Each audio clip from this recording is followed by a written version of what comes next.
There's a couple things that really stood out to me. In my early 20s, I ended up landing a job with Universal Records out in Seattle, and it was a dream job Cool. of mine to get in there. I was going to 2 to 3 concerts a week.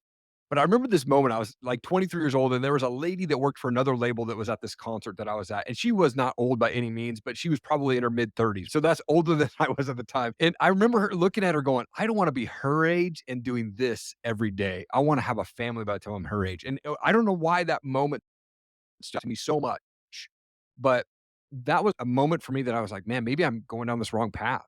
And it was about probably 6 months later, I got laid off. This was during the days of Napster, if people remember that. That killed the music Oh industry. my gosh.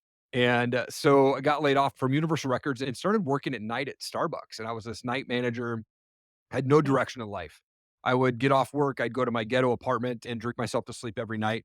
And one night, there was a girl that came into Starbucks that she'd been in a couple times before, but she doesn't drink coffee. She's reading or doing studying or something like that. And she said, "Hey, we've got a cool college age event down at our church. Would you be interested in going?" And I'm depressed. I have no friends. She's good looking. I'm like, "Hey, what time do I need to be there?" And I think for me, it was like this moment. I was like, "Okay, maybe this is an opportunity for me to make a change."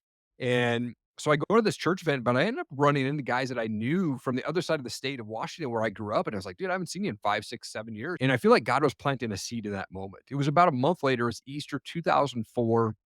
I went out party with a band that I was working with at the time and woke up in my buddy's basement, probably 10 guys, 15 guys surrounded me. And I woke up early and I felt God going, dude, you're going down a path that's going to end your life really quick if you don't start making some changes. And so for me, in that moment, I gave my life to Christ and I decided to quit cold turkey, drugs, drinking, cigarettes, everything in that moment. And I called that girl up. I got her voicemail. And I said, "Hey, thanks for inviting me to that church event. Maybe I'll see you at the store sometime." And a month later, we were dating, and now we've been married for almost 18 years. Wow, that's cool. Yeah. So that's how I got on the path to where I'm at today, man.